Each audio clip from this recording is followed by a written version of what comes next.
The Adventures of Pinocchio. Chapter 1. How it happened that Mastro Cherry, carpenter, found a piece of wood that wept and laughed like a child. Centuries ago there lived a king. My little readers will say immediately, "No, children, you are mistaken.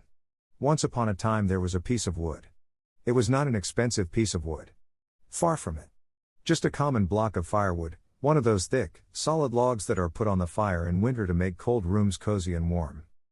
I do not know how this really happened, yet the fact remains that one fine day this piece of wood found itself in the shop of an old carpenter.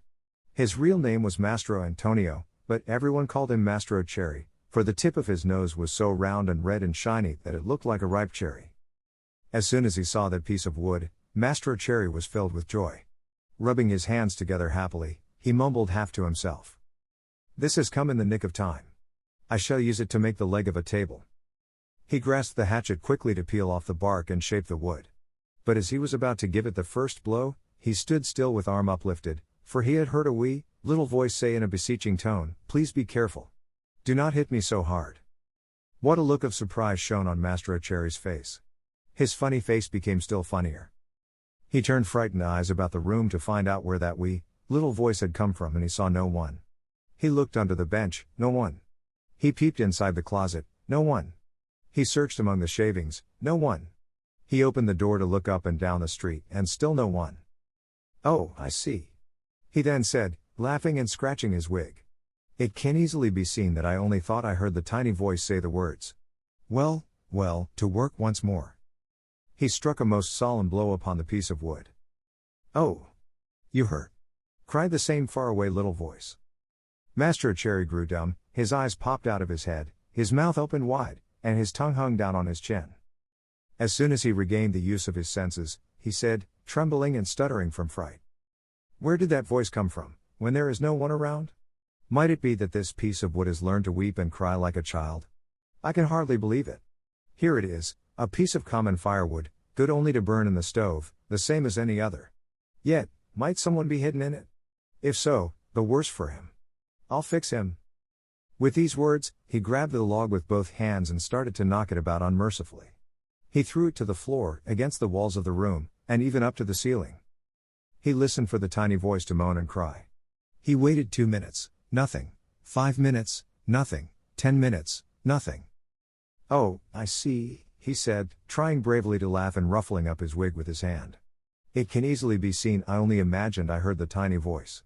Well, well, to work once more." The poor fellow was scared half to death, so he tried to sing a gay song in order to gain courage.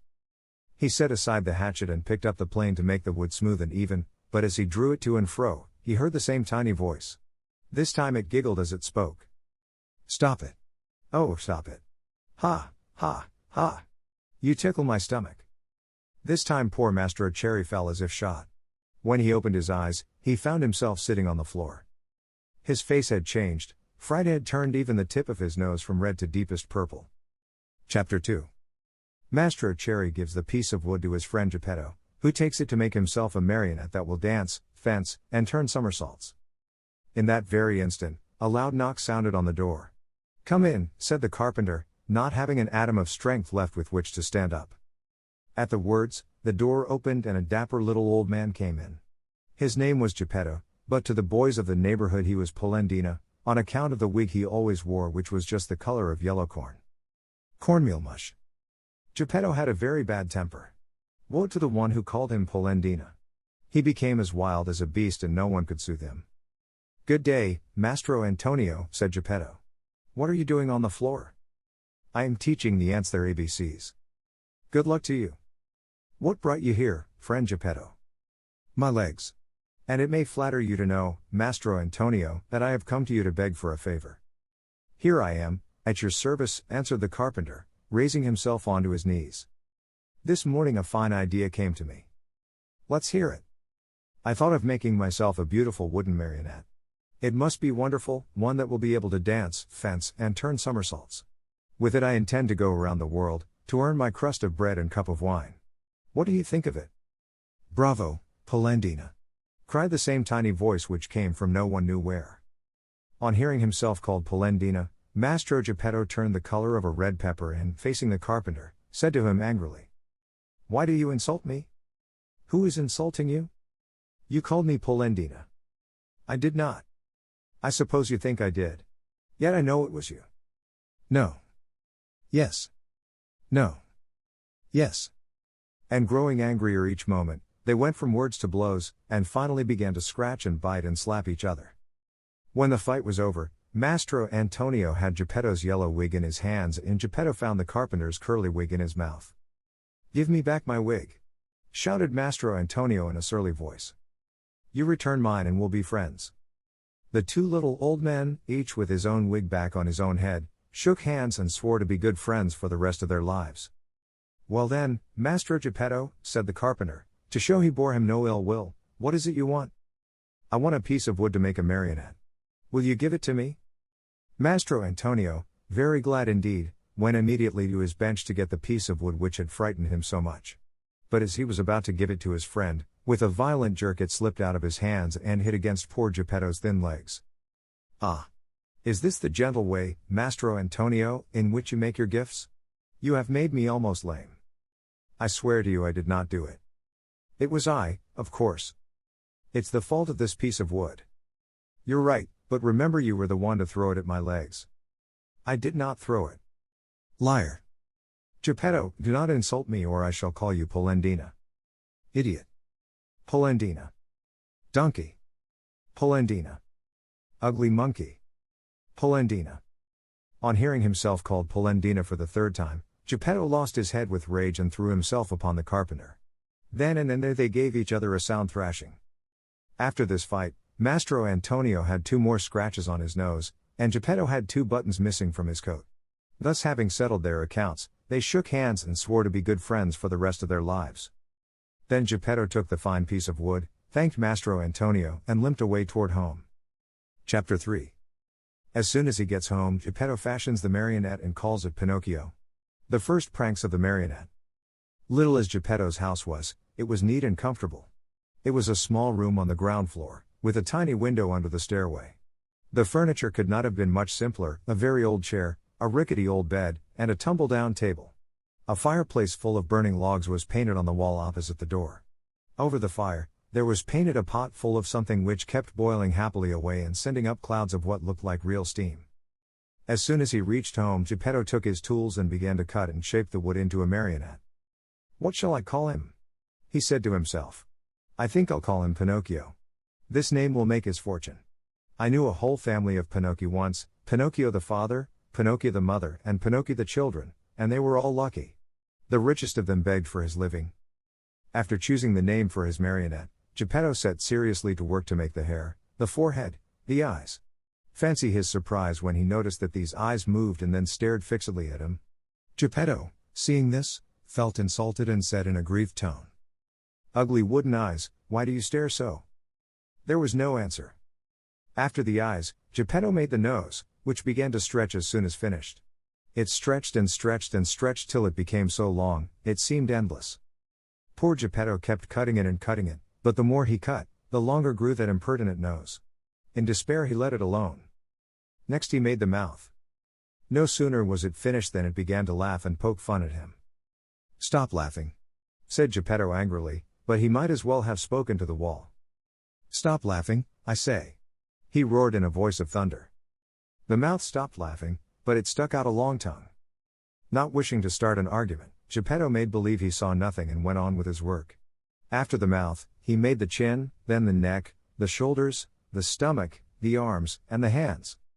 As he was about to put the last touches on the fingertips, Geppetto felt his wig being pulled off. He glanced up and what did he see? His yellow wig was in the marionette's hand. Pinocchio, give me my wig. But instead of giving it back, Pinocchio put it on his own head, which was half swallowed up in it.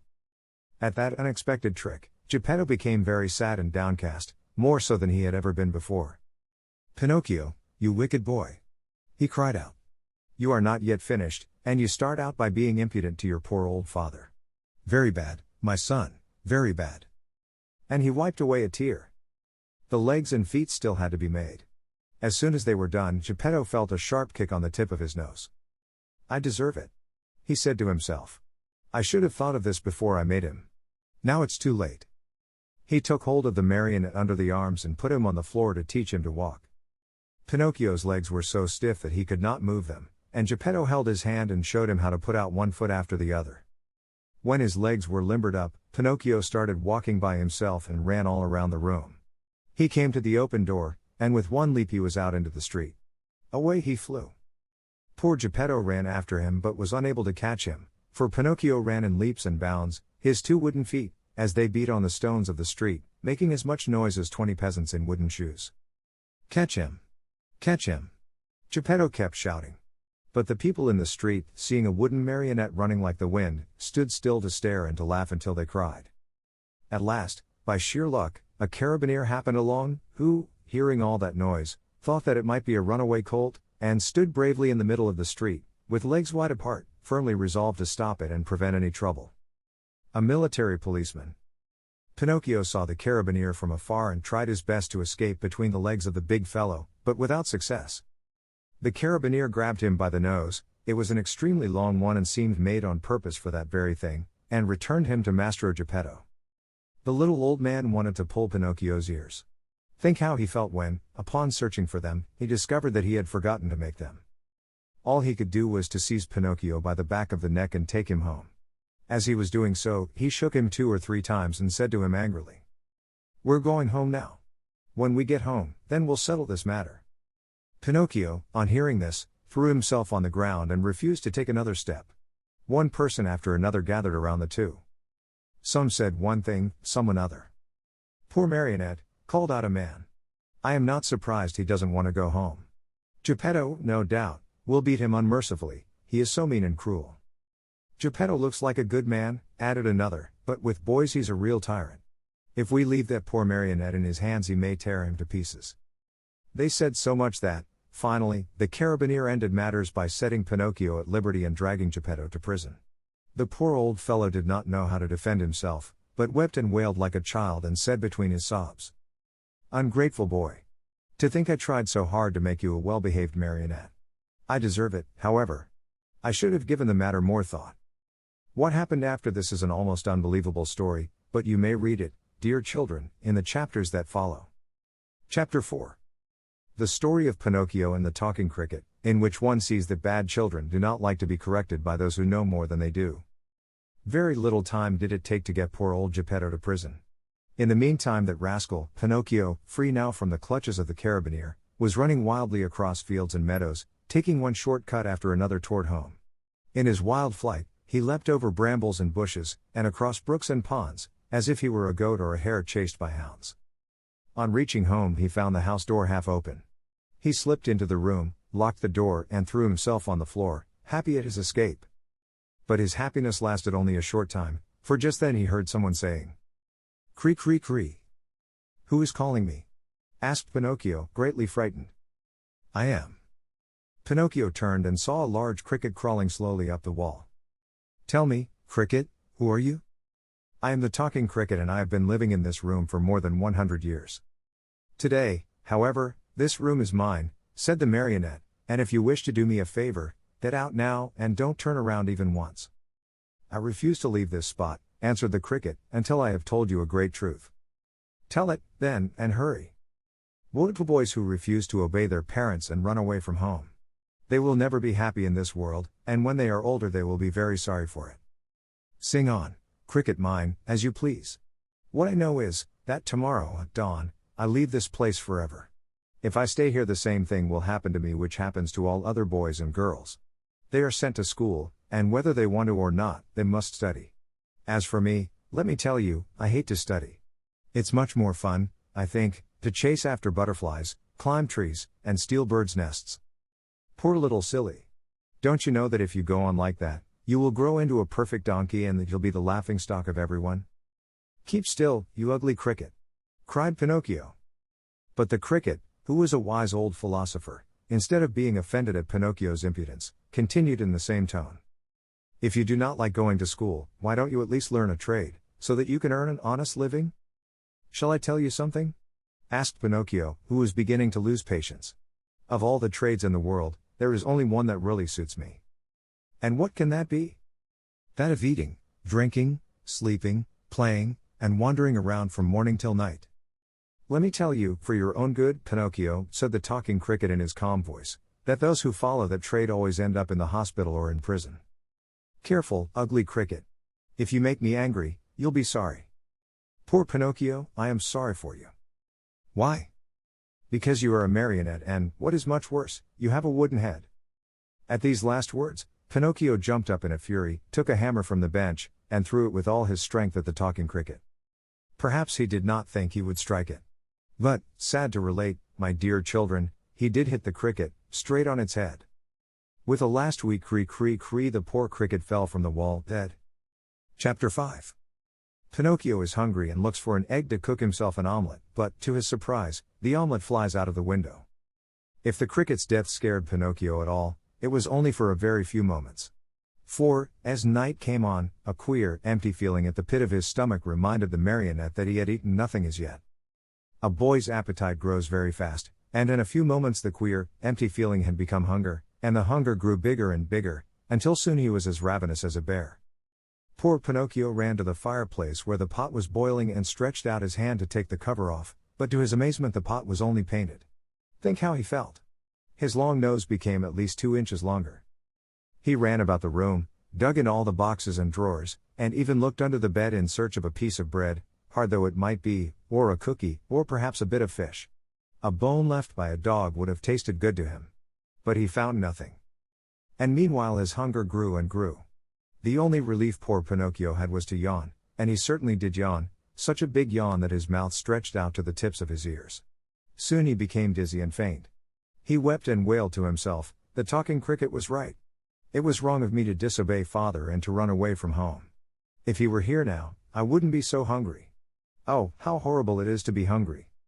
Suddenly, he saw, among the sweepings in a corner, something round and white that looked very much like a hen's egg. In a jiffy he pounced upon it. It was an egg. The marionette's joy knew no bounds. It is impossible to describe it, you must picture it to yourself. Certain that he was dreaming, he turned the egg over and over in his hands, fondled it, kissed it, and talked to it. And now, how shall I cook you? Shall I make an omelette? No, it is better to fry you in a pan. Or shall I drink you? No, the best way is to fry you in the pan. You will taste better. No sooner said than done. He placed a little pan over a foot warmer full of hot coals. In the pan, instead of oil or butter, he poured a little water. As soon as the water started to boil, he broke the eggshell. But in place of the white and the yolk of the egg, a little yellow chick, fluffy and gay and smiling, escaped from it. Bowing politely to Pinocchio, he said to him, "Many, many thanks, indeed, Mr. Pinocchio, for having saved me the trouble of breaking my shell.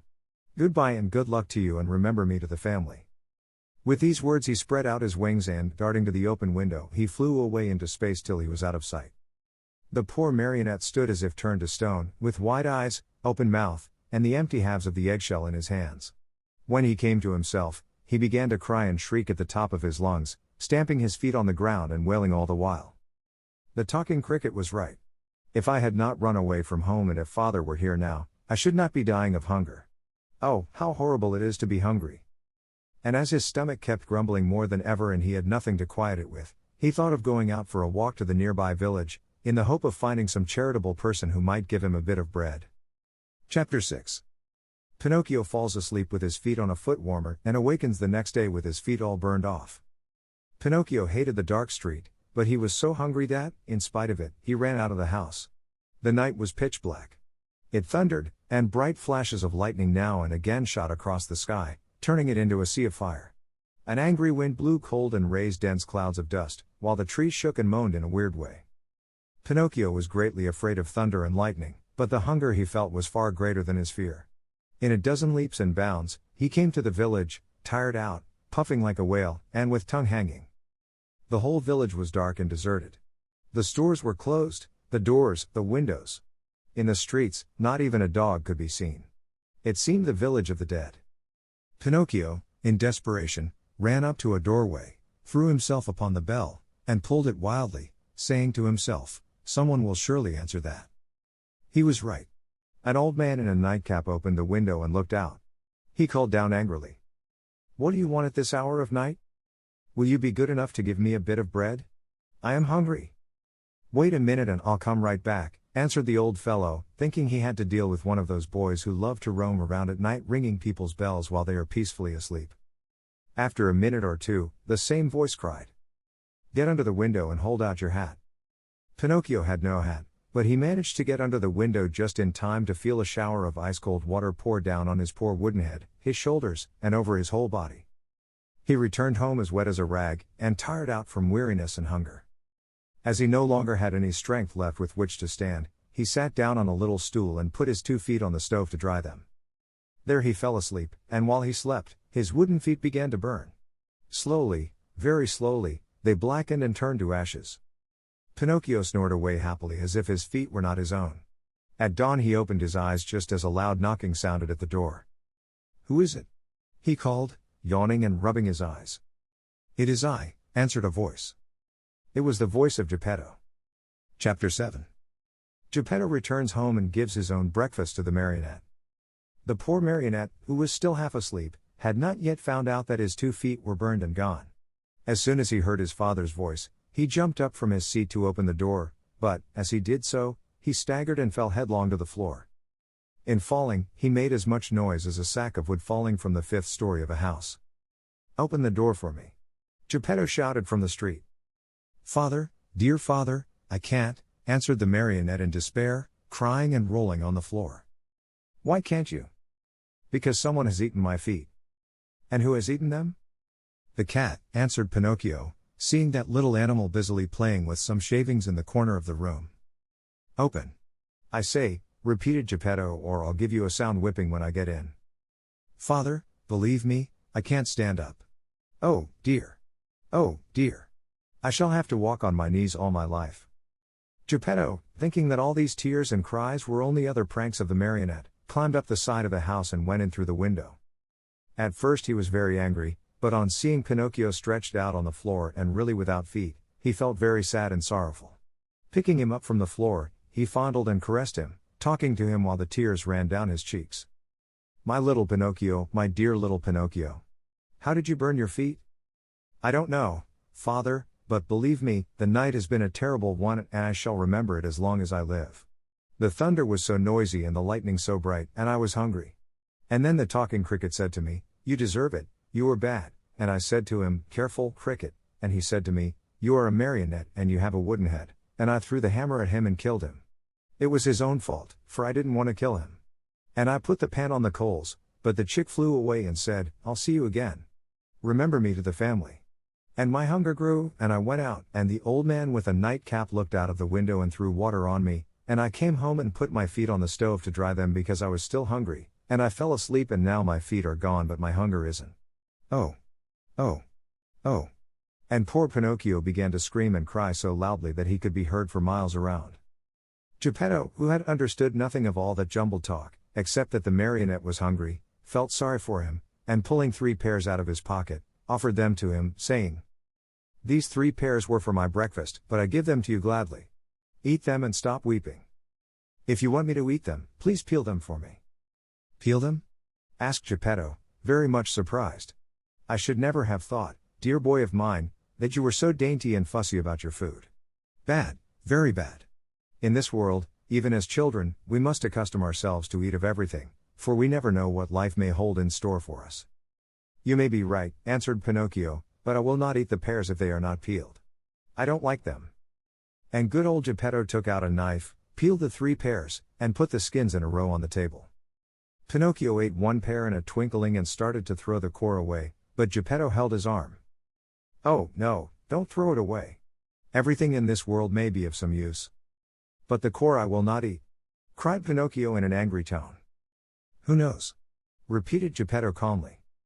And later the 3 cores were placed on the table next to the skins.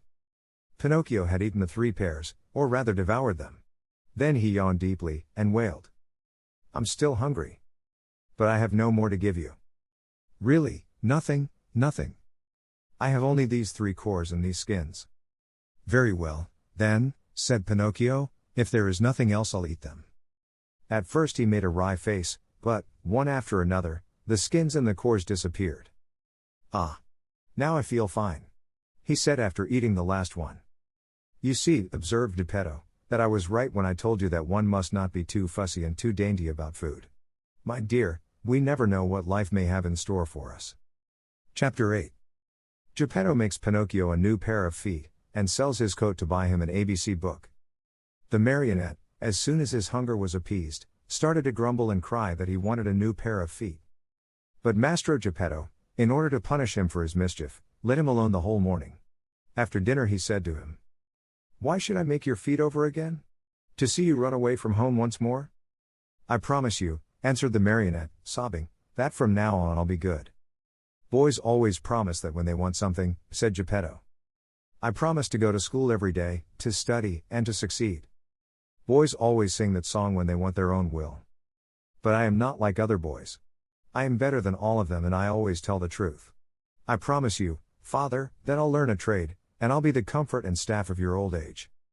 Geppetto, though trying to look very stern, felt his eyes fill with tears and his heart soften when he saw Pinocchio so unhappy. He said no more, but taking his tools and 2 pieces of wood, he set to work diligently. In less than an hour the feet were finished, 2 slender, nimble little feet, strong and quick, modeled as if by an artist's hands. "Close your eyes and sleep," Geppetto then said to the marionette. Pinocchio closed his eyes and pretended to be asleep, while Geppetto stuck on the 2 feet with a bit of glue melted in an eggshell, doing his work so well that the joint could hardly be seen. As soon as the marionette felt his new feet, he gave one leap from the table and started to skip and jump around, as if he had lost his head from very joy. "To show you how grateful I am to you, Father, I'll go to school now. But to go to school I need a suit of clothes." Geppetto did not have a penny in his pocket, so he made his son a little suit of flowered paper, a pair of shoes from the bark of a tree, and a tiny cap from a bit of dough. Pinocchio ran to look at himself in a bowl of water, and he felt so happy that he said proudly, "Now I look like a gentleman." "Truly," answered Geppetto. "But remember that fine clothes do not make the man unless they be neat and clean." "Very true," answered Pinocchio, "but, in order to go to school I still need something very important." "What is it?" "An ABC book." "To be sure. But how shall we get it?" "That's easy. We'll go to a bookstore and buy it." "And the money?" "I have none." "Neither have I," said the old man sadly. Pinocchio, although a happy boy always, became sad and downcast at these words. When poverty shows itself, even mischievous boys understand what it means. "What does it matter, after all?" cried Geppetto all at once, as he jumped up from his chair. Putting on his old coat, full of darns and patches, he ran out of the house without another word. After a while he returned. In his hands he had the ABC book for his son, but the old coat was gone. The poor fellow was in his shirt sleeves and the day was cold. "Where's your coat, father?" "I have sold it." "Why did you sell your coat?" "It was too warm." Pinocchio understood the answer in a twinkling, and, unable to restrain his tears, he jumped on his father's neck and kissed him over and over. Chapter 9. Pinocchio sells his ABC book to pay his way into the marionette theater. See Pinocchio hurrying off to school with his new ABC book under his arm. As he walked along, his brain was busy planning hundreds of wonderful things, building hundreds of castles in the air.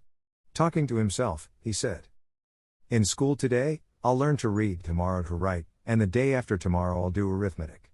Then, clever as I am, I can earn a lot of money. With the very first pennies I make, I'll buy father a new cloth coat." Cloth, did I say? No, it shall be of gold and silver with diamond buttons.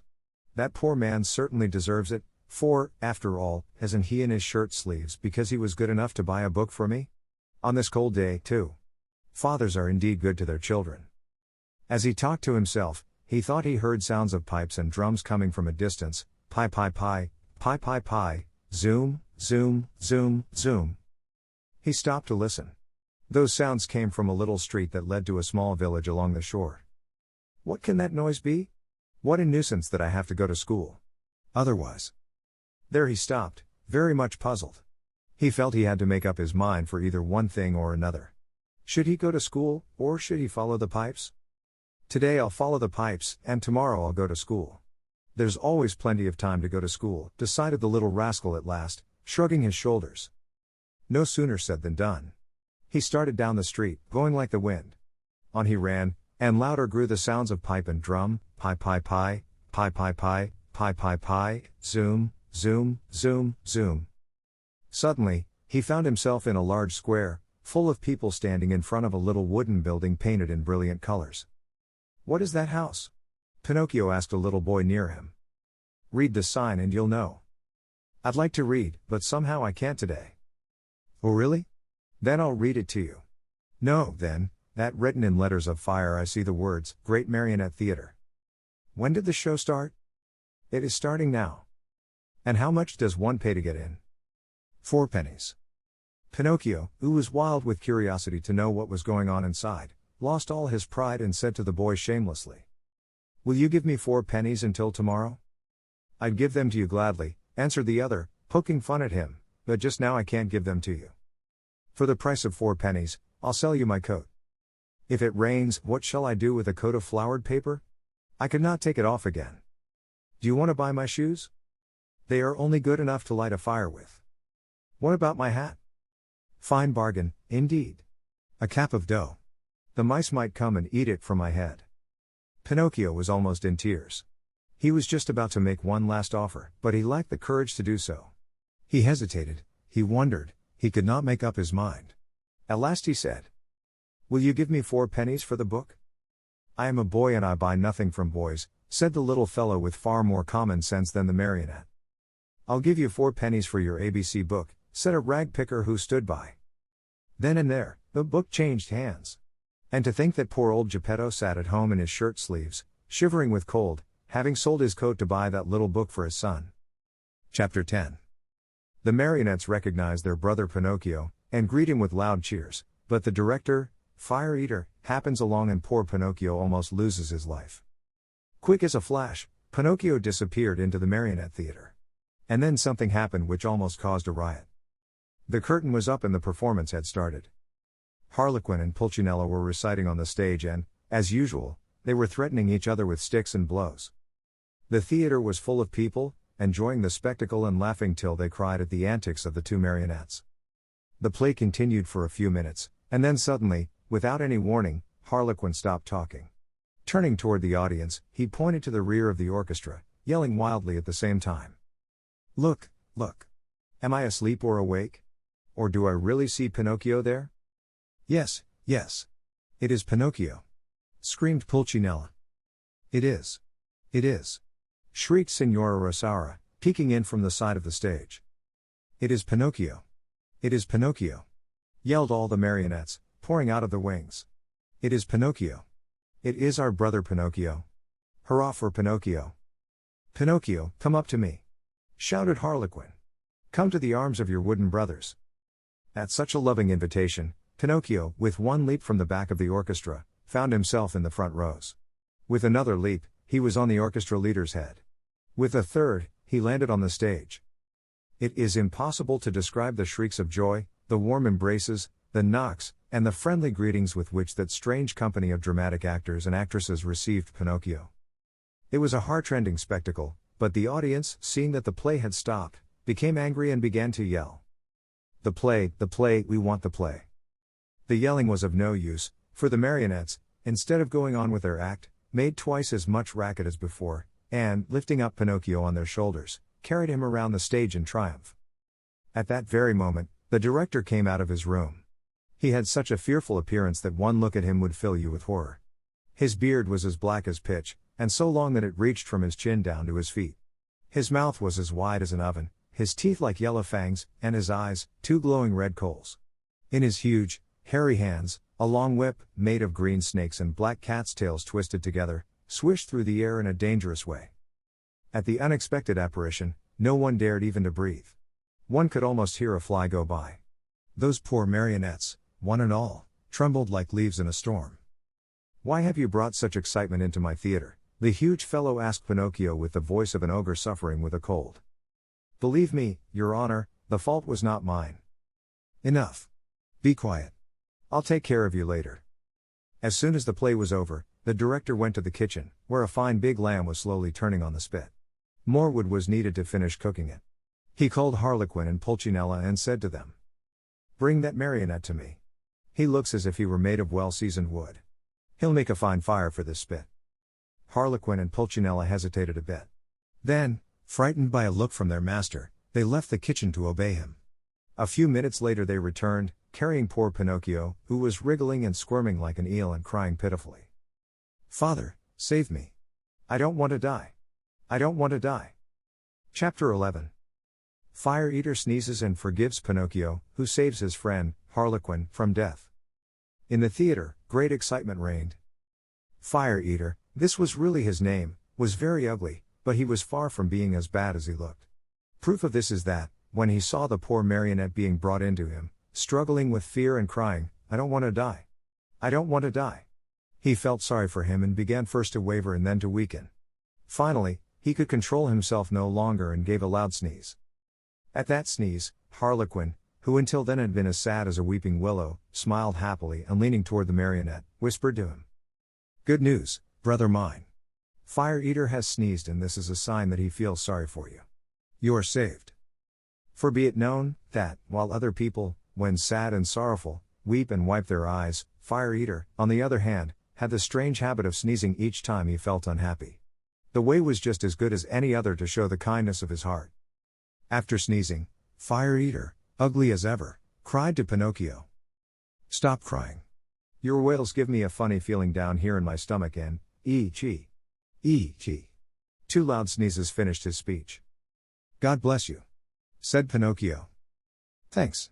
Are your father and mother still living?" demanded Fire Eater. "My father, yes. My mother I have never known. Your poor father would suffer terribly if I were to use you as firewood. Poor old man. I feel sorry for him. Ee-chee. Ee-chee. Ee-chee." 3 more sneezes sounded, louder than ever. "God bless you," said Pinocchio. "Thanks.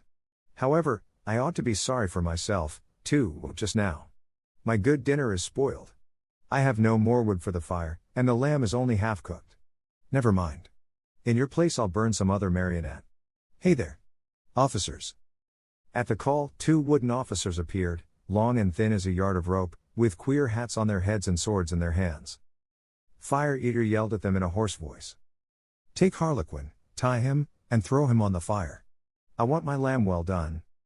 Think how poor Harlequin felt. He was so scared that his legs doubled up under him and he fell to the floor. Pinocchio, at that heartbreaking sight, threw himself at the feet of Fire Eater and, weeping bitterly, asked in a pitiful voice which could scarcely be heard, "Have pity, I beg of you, signore. There are no signori here. Have pity, kind sir. There are no sirs here. Have pity, your excellency." On hearing himself addressed as Your Excellency, the director of the Marionette Theatre sat up very straight in his chair, stroked his long beard, and becoming suddenly kind and compassionate, smiled proudly as he said to Pinocchio, "Well, what do you want from me now, Marionette? I beg for mercy for my poor friend, Harlequin, who has never done the least harm in his life." "There is no mercy here, Pinocchio. I have spared you. Harlequin must burn in your place. I am hungry and my dinner must be cooked."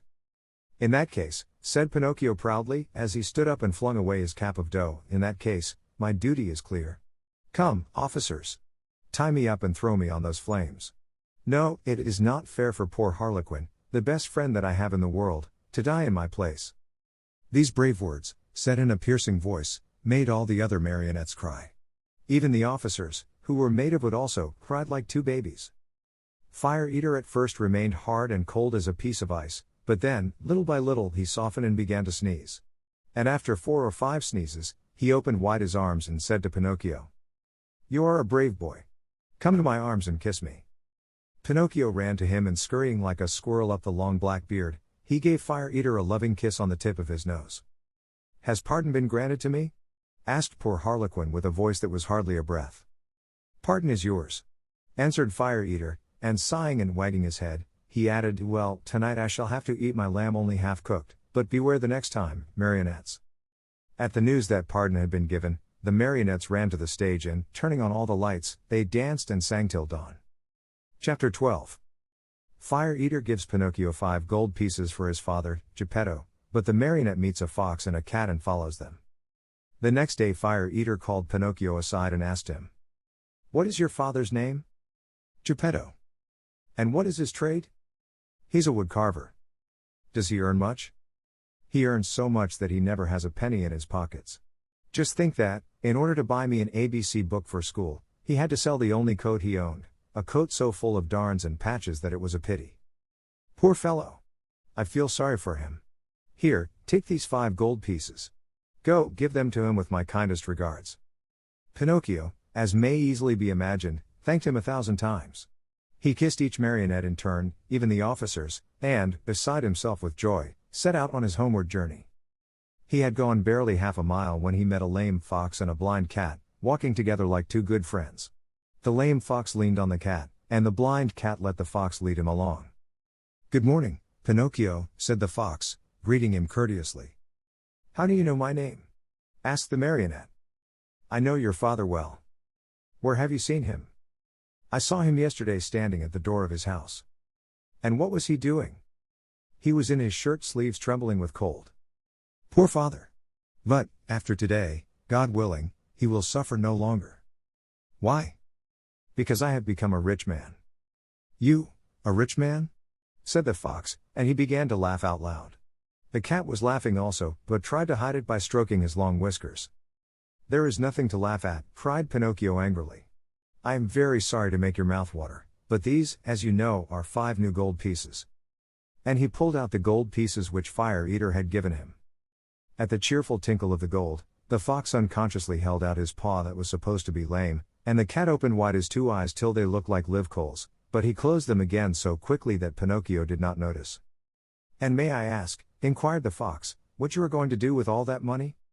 "First of all," answered the marionette, "I want to buy a fine new coat for my father, a coat of gold and silver with diamond buttons. After that, I'll buy an ABC book for myself." "For yourself?" "For myself. I want to go to school and study hard." "Look at me," said the fox. "For the silly reason of wanting to study, I have lost a paw." "Look at me," said the cat. "For the same foolish reason, I have lost the sight of both eyes." At that moment, a blackbird, perched on the fence along the road, called out sharp and clear, "Pinocchio, do not listen to bad advice. If you do, you'll be sorry." Poor little blackbird. If he had only kept his words to himself. In the twinkling of an eyelid, the cat leapt on him and ate him, feathers and all. After eating the bird, he cleaned his whiskers, closed his eyes, and became blind once more. "Poor blackbird," said Pinocchio to the cat. "Why did you kill him?" "I killed him to teach him a lesson. He talks too much. Next time he will keep his words to himself." By this time the 3 companions had walked a long distance. Suddenly, the fox stopped in his tracks and, turning to the marionette, said to him, "Do you want to double your gold pieces?"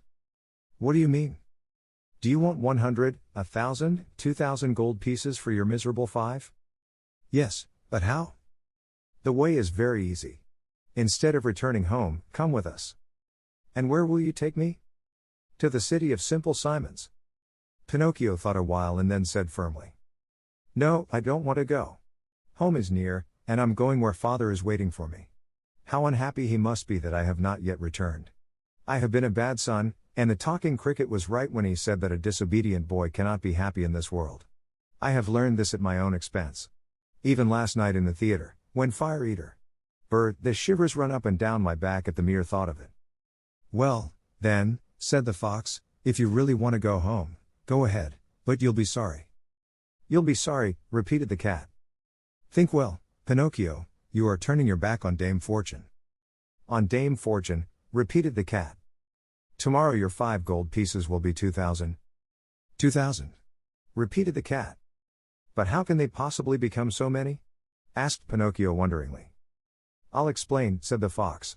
"You must know that, just outside the city of Simple Simons, there is a blessed field called the Field of Wonders. In this field you dig a hole and in the hole you bury a gold piece. After covering up the hole with earth you water it well, sprinkle a bit of salt on it, and go to bed. During the night, the gold piece sprouts, grows, blossoms, and next morning you find a beautiful tree, that is loaded with gold pieces." "So that if I were to bury my 5 gold pieces," cried Pinocchio with growing wonder, "next morning I should find, how many?" "It is very simple to figure out," answered the fox. "Why, you can figure it on your fingers. Granted that each piece gives you 500, multiply 500 by 5. Next morning you will find 2,500 new, sparkling gold pieces." "Fine! Fine!" cried Pinocchio, dancing about with joy. "And as soon as I have them, I shall keep 2,000 for myself, and the other 500 I'll give to you too. A gift for us? Cried the fox, pretending to be insulted. Why, of course not. Of course not, repeated the cat. We do not work for gain, answered the fox. We work only to enrich others. To enrich others, repeated the cat. What good people, thought Pinocchio to himself. And forgetting his father, the new coat, the ABC book, and all his good resolutions, he said to the fox and to the cat, Let us go. I am with you.